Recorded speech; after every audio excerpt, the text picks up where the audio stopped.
Welcome back to the Backseat Startup Podcast with your host, Andrew Hutton. Back to the Backseat Startup Podcast. I'm your host, Andrew, and I'm on with Stepan and Serop, the two founders of Corpora, a legal tech startup that if you're a founder, if you're anywhere in the game, whether you're super early, you're in the middle, if you're in the middle, you know this pain point and this problem.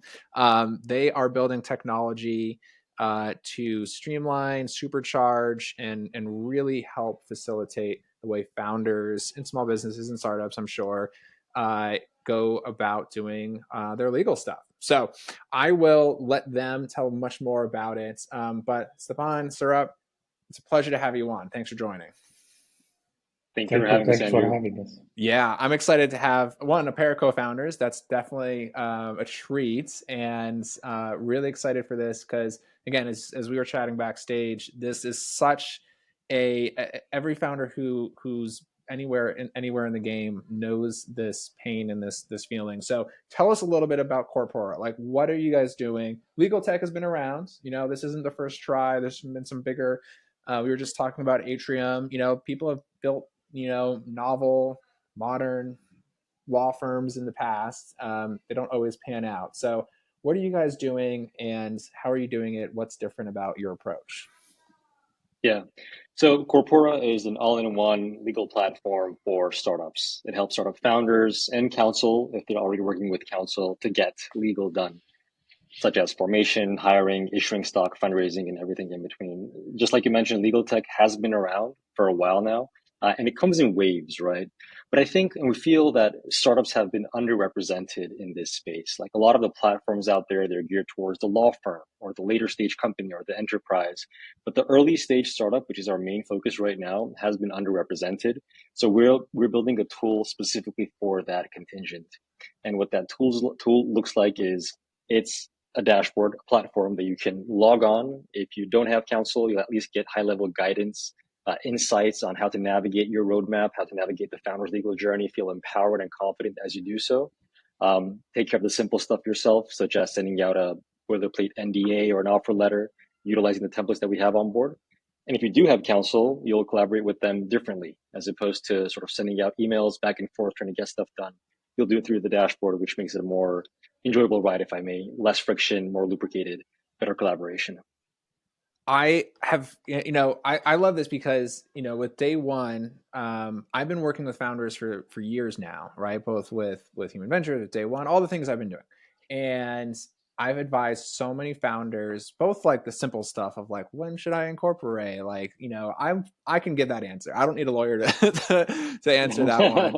And you've been around the block. There's just a better way, whether it's those documents, those easy things, those whatever, right? That, man, you feel so silly paying a lawyer, and I'm talking as a founder, and you have such empathy, it sounds like, for the founder's journey. But here's the thing, everybody.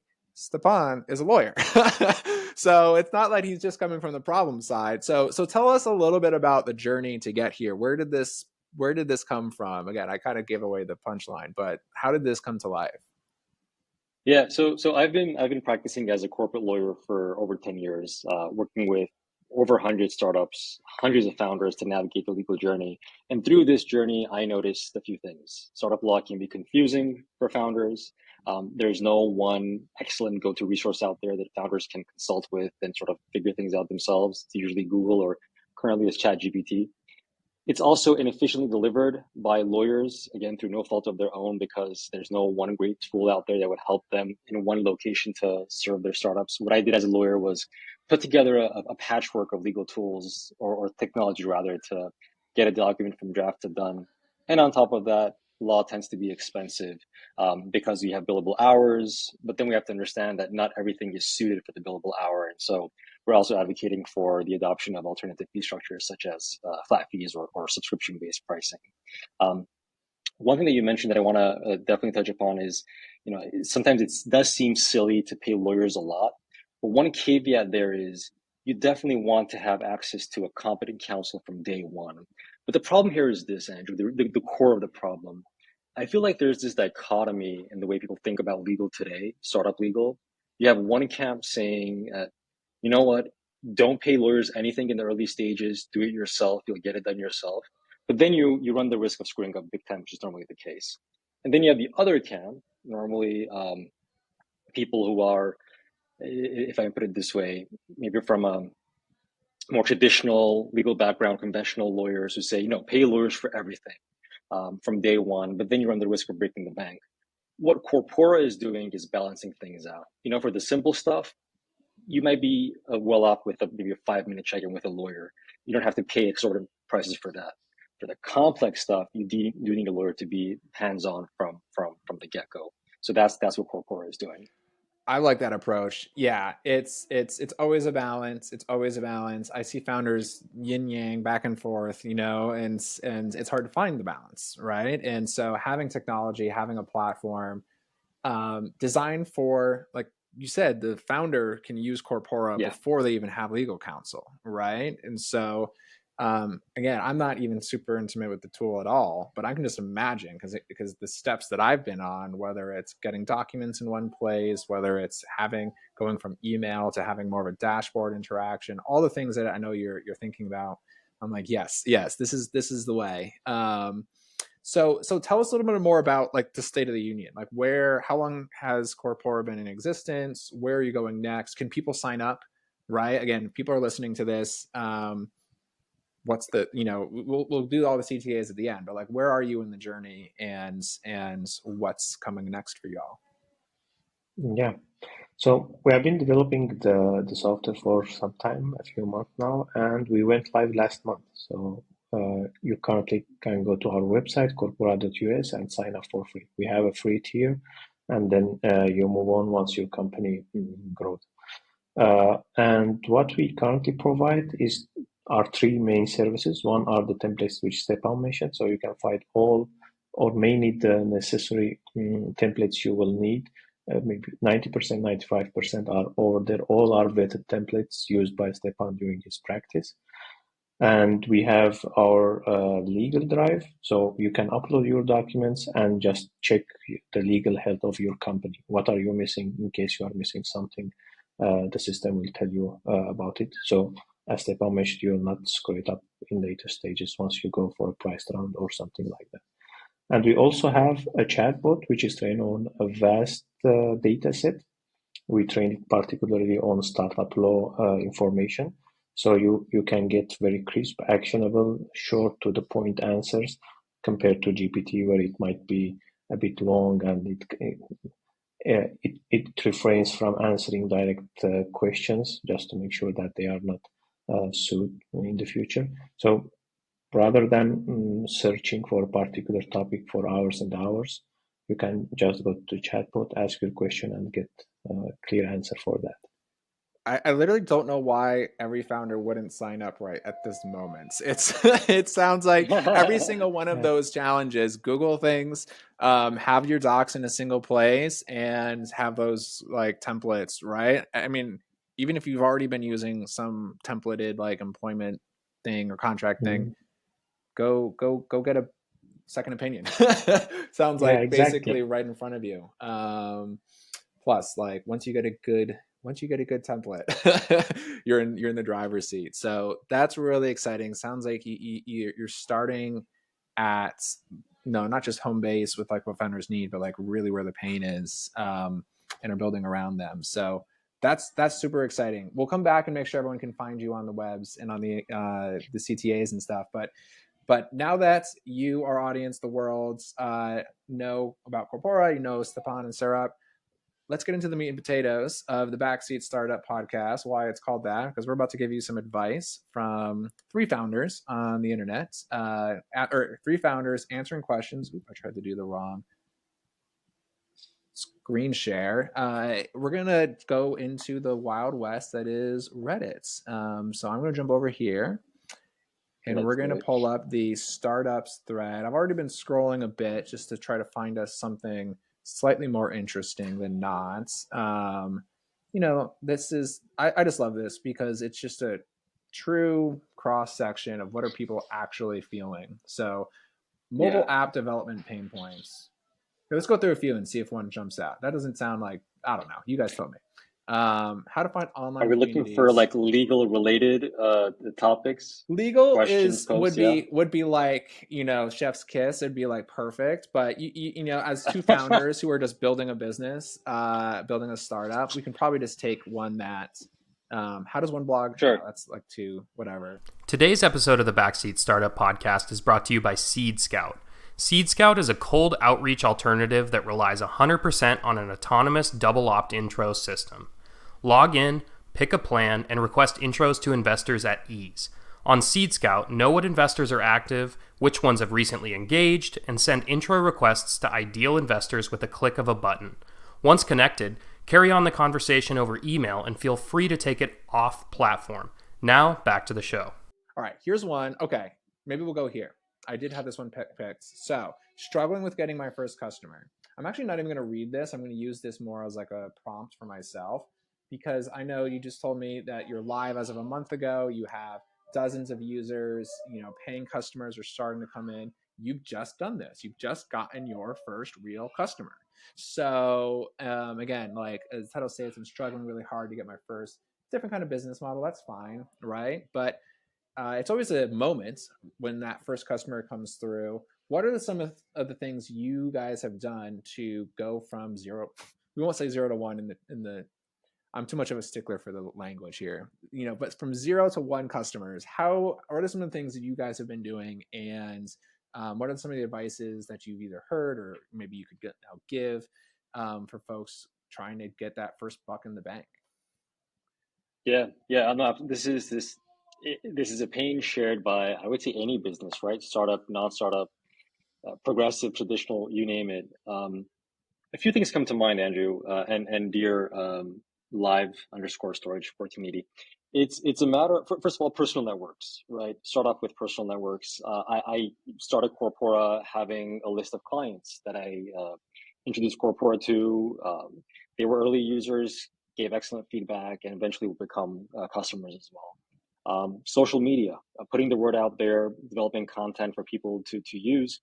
And further, giving first or giving only, as in put the content out there, answer people's questions, and then you don't know who will stumble upon your content and potentially become a user and then a customer of your, or rather a non-paying customer and then a paying customer of your startup. I would list these two. And in fact, our first paying customer is both a member of my personal network. We went to school together, but they weren't our early adopters. They weren't a previous client of mine. So it was sort of a Persian network and social media. They found out about Corpora through social media, and here we are. So I would say don't underestimate social media or your personal networks. I think every go-to-market begins with that circle, right? And yeah. So if you're a founder, you truly do have to take stock. How big is that circle, right? You can't change that in the short term, right? So if you've been a tech person for 20 years and you just know everybody in your city, you have a leg up. That's awesome, right? I think there's something, that I think about in like all founder journeys is you kind of have to take stock of where you are, right? If you don't have a social media presence, if you've never cultivated your LinkedIn online persona, whatever, that's going to be a little more uphill. And so just take it for what it is, right? That's like my add-on to that is you've got it. And if it's big, squeeze that juice for as far as it'll take you. And if it's not big, maybe you've got to move on to your next angle. Maybe it's finding podcasts like this. Maybe it's, I was actually really curious because I was thinking about, it just hit my brain. I was like, this, like literally Corpora, I'm like, this would kill on Hacker News. Like this will kill on Product Hunt whenever you guys are up for it, right? Have you guys thought about those types of launch sites? Because I think a lot of businesses, especially of the AI powered, free tier app nature, just are awesome on some of these launch platforms or just news sites, especially when founders, it's almost perfect. That's why I thought of it. Like you're speaking to the founders, you're solving a real pain point. It's all in front of you. So I'm curious of like, without spilling all the beans, like if you're launching next week, whatever, but like how are you guys thinking about these launch platforms related to how you're going to market? Yeah. So just to add on what Stepan said earlier, we started with our potential customers even before we launched. So we validated the idea, we met them, we discussed with them, we took their word, what are their pain points, etc. And once we launched, we want to get the word out. We want for people to know about us. So we started looking where our customers hang out. Are they in these groups? Are they on these platforms, etc.? So we found a few targeted, I would say, communities where we will just come in front of them and tell them about Corpora. And of course, Product Hunt, Hacker News are one of our targeted platforms, and we'll probably launch our campaign on Product Hunt somewhere maybe later this month or early next month. And as you said, so our targeted customers are startup founders, and they hang out on Product Hunt or on Reddit, on Quora, on other communities. I think that's awesome. Again, it's like a corollary to your personal network, the communities you go into. So personal network, check. The communities that have this customer, especially if you are naturally, you can be a part of those communities, right? I mean, that's what these like Product Hunt specifically, it's definitely the name brand of the launch sites. There's definitely others as well, right? But it has a community, right? And to be fair, if your product fits for that community, like if you're selling to other founders, it's very good. And if you aren't, like if you're this person, if you've been reading, this person is trying to sell to doctors. Doctors do not hang out on Product Hunt. So no, you would not find doctors by launching on Product Hunt. Actually, there's something that this post specifically is bringing up, which is, I think if I was talking to this person, I'd be like, I don't think you've nailed your product yet. It's not, there's always a market side of product market fit, but then there's the product side. The thing has to actually like not just work, but like be what people want. Yeah. The YC model, build something people want. Sounds like this person hasn't quite built something that people want. You might not be getting in front of them, but if you've built something people want, and then you can just go brute force your way in front of a few people. And if you can't sell a few people, right? If you can't sell a few of your classmates, if you can't sell a few, whatever, right? So there's always like that at the fundamental part of like keep iterating. And I'm curious, like how much iteration have you guys gone through? That's not a standard answer to marketing, but it's the right answer to like, how do you actually get customers? Yeah, and I want to riff off a point that Serop made, and you also touched upon, Andrew, and that user validation interviews go a long way. And one resource I would highly, highly recommend to all the listeners and to the person who posted is the mom test. Read the mom test. It's very short, but super insightful. If you don't want to read the book, check out this short 30-minute talk by Eric Migakowski on the same topic, how to talk with users in the YC library. A fantastic resource. It's available through Startup School as well. Talk with users, see what their pain points are, and ask the right questions. And based on that, once you have that product, it'll be easier to market as well. In terms of iterations, we are keeping a very small loop. We didn't wait until we had that perfect product. We didn't wait until we had the full vision implemented. Once the MVP, the minimum viable product was there, we went straight to our early adopters, as Serop mentioned, got our feedback, iterated on that, and then we launched, and we're continuing to iterate. Like every week we get feedback, we talk with customers, we reach out to them ourselves and say, we notice you're having some trouble based on analytics. Can we help you? Or what the problem is, or what was it that didn't work for you? And then based on that, making changes. I think that's I'm so glad we said it, because, on the surface of it, you ask, how do you get your first customer? You go to marketing. But really, how to get your first customer comes from having an idea that people want because they told you, shipping before you're ready, getting feedback. And, the first time you went to market, you didn't get your first customer. That's actually very par for the course, right? So again, the answer to our Reddit question might actually be closer to, and this is almost like some of the fun, really tough stuff of being a founder is like, do you have a marketing problem? Or do you have a product problem? And the reality is, if you're an early stage founder, it is both, right? This like product market fit absolutely dance. It's both. You can never only play with one, right? So this is good. This is good. One post. Yeah, please. One post I noticed on LinkedIn from a YC current sort of startup. They were in the YC, I think, summer 2023 batch. Is one of the main insights being shared by YC is in the early stages, you have two functions: build, sell, which corresponds to what you were just mentioning, Andrew. Product, market. Like those have to work in tandem. It might be great on one side, faltering on the other, you have to make sure that you're balanced in both senses. 1000%. That's such a good word. I hope, I think we can call it there, because it kind of like, one, we encapsulated the thought. Two is, if we were to go any deeper, we would just be opening Pandora's box, because there's so much more to talk about when it comes to product market fit. It's the holy grail, it's the white whale, it's everything with startups here. So no, this was a lot of fun. Again, hopefully our listeners got at least a little bit of a snippet of some thinking and some wisdom from two founders who've been around the block building a great tandem team here, and building for both themselves and from deep expertise. So as we wrap it up, tell us how folks can find you on the internet. Where is Corpora? What are your socials? Give us the CTA. Yeah. So CTA is, check us out, corpora.us. It's free to sign up. Just like Serop mentioned, we have a free tier, and it's jam-packed with features. I mean, it's ridiculous the amount of resources that we included in the free plan, because we live, breathe, think, sleep startups. Serop from the tech side, myself from the law side. We want to make sure that this is a legit resource to founders. And above and beyond checking us out, give us feedback. What didn't work for you? What's missing? What further would you like to see there? To give one example to our listeners, Andrew, we have 30 plus templates. These are templates that I used in my practice. But hey, if you need something that you can't find there, give us a heads up. I might have it in my chest box, or if not, we might just put one together, put it on there just so you can use it, and other users can use it as well. So that's our main CTA. In terms of socials, we're on LinkedIn mainly, Twitter as well. You can find Serop.